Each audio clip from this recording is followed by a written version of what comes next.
గజం జాగ కూడా ఇడిచేదే లేదు. ఏడికైతే ఆడికి ఎంతకైతే అంతకు కూలగొట్టుడే అన్నట్టు చేస్తుర్రు ఆఫీసర్లు. పట్నం చుట్టుముట్టు ఎక్కడ చెరువులు కబ్జా చేసి ఇళ్లు కట్టినా, అక్రమంగా ఇండ్లు కట్టుకున్నా పొక్లైన్లు పెట్టి పొడుస్తుర్రు. ఎంత పెద్ద ఇండ్లున్నా కానీ కూల్చి పారేస్తుర్రు. అందుకే ఊరు బయట హాయిగా ఉందామని పెద్ద పెద్ద ఇండ్లు కట్టుకున్న వాళ్ళకు ఇప్పుడు మస్తు బుగులైతుందట. కొంతమంది అయితే గిట్ల కోర్టు మెట్లెక్కుతుర్రు. ఎవళ్ళు చెప్పినా ఎన్ని చెప్పినా ఆగుతనే లేరు ఆఫీసర్లు. అడ్డం పెట్టి కూలుస్తూనే ఉన్నారు బిల్డింగులు. హైడ్రా అంటే చాలు సల చెమటలు పడుతున్నాయట చాలా మందికి. అయితే ఇప్పుడు దాని మీదనే కోర్టుకి ఎక్కిండ్రు కొంతమంది. నార్సింగి మున్సిపాలిటీలో ఉన్న జన్వాడలో ఓ ఫామ్ హౌస్ ను కూలుత్తరుగా వచ్చేమోనని ముందుగానే హైకోర్టులో పిటిషన్ వేసిండ్రట. ఇక దాని మీద కోర్టు సార్లు విచారణ చేసిండ్రు. అక్రమంగా బిల్డింగులు కట్టేటోళ్ళ మీద చర్యలు తీసుకొని ఇంకే సర్కారోళ్ళు మంచి గురమే చేసిండ్రని మెచ్చుకున్నారట. అయితే పర్మిషన్ ఇచ్చేది ప్రభుత్వ అధికారులే, కూల్చేది సర్కారోళ్ళే, గట్టెట్లా అన్నట్టు ప్రశ్నించిందట. అవసరమైతే కమిషనర్ కోర్టుకు రావాలి అన్నట్టు కూడా చెప్పిండ్రట. గా ఫామ్ హౌస్ కూలగొడితే మాత్రం అన్ని తీర్ల నిబంధనలు పాటించాలి అన్నట్టు చెప్పిండ్రట. ఇగిదిట్లుంటే ఇంకో దిక్కు జన్వాడ ఫామ్ హౌస్ మాజీ మంత్రి కేటీఆర్ సార్దేని అంటారు చాలా మంది.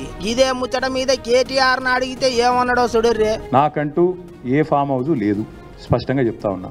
నా మిత్రుడు ఒక ఆయనకి ఫామ్ హౌస్ ఉంటే నేను లీజ్ మీద తీసుకున్నమాట వాస్తవం. 7 ఏళ్ళ నుంచి లీజ్ మీద ఉన్నమాట వాస్తవం.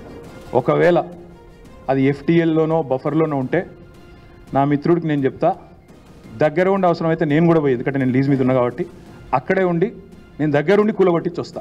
ఒకవేళ అందులో ఏమైనా తప్పు ఉంటే ఎఫ్టీఏలో బఫర్లో ఉంటే నేనే దగ్గరుండి కూలగొట్టించి వస్తా. రెవెన్యూ మంత్రి గారు పొంగులేటి శ్రీనివాసరెడ్డి గారు, తర్వాత కేవీపీ రామచంద్రరావు గారు, ఆ తర్వాత పట్నం మహేందర్ రెడ్డి గారు ఎఫ్టీఎల్లో, తర్వాత సుఖేందర్ రెడ్డి గారు కౌన్సిల్ చైర్మన్ గారు, తర్వాత మన ఉన్నారు మధు యాష్కి గారు, ఇంకా చాలామంది ఉన్నారు. ఇంకొకటి కూడా ఉంది, రేవంత్ రెడ్డి గారిది కూడా ఏడుందో నేను చూపెడతా మీకు. మీరు వస్తా అంటే రేవంత్ రెడ్డి వ్యవహారం కూడా చూపెడతా. ఎక్కడుందో మీకు శాటిలైట్ మ్యాప్లు పంపుతా, చూసుకోండి. గదా అన్నట్టు ఫామ్ హౌస్ లీజుకు తీసుకున్నాడట. ఒకవేళ చెరువు భూములలో ఉంటే కూలగొట్టాలి అన్నట్టు మాట్లాడిండు. అంతేకాదు చెయ్యి పార్టీ లీడర్లు మంత్రుల ఫామ్ హౌజులు కూడా చాలా వరకు చెరువు భూములలోనే ఉన్నాయట. సీఎం సారు కట్టుకున్న ఇండ్లు కూడా ఉన్నాయట.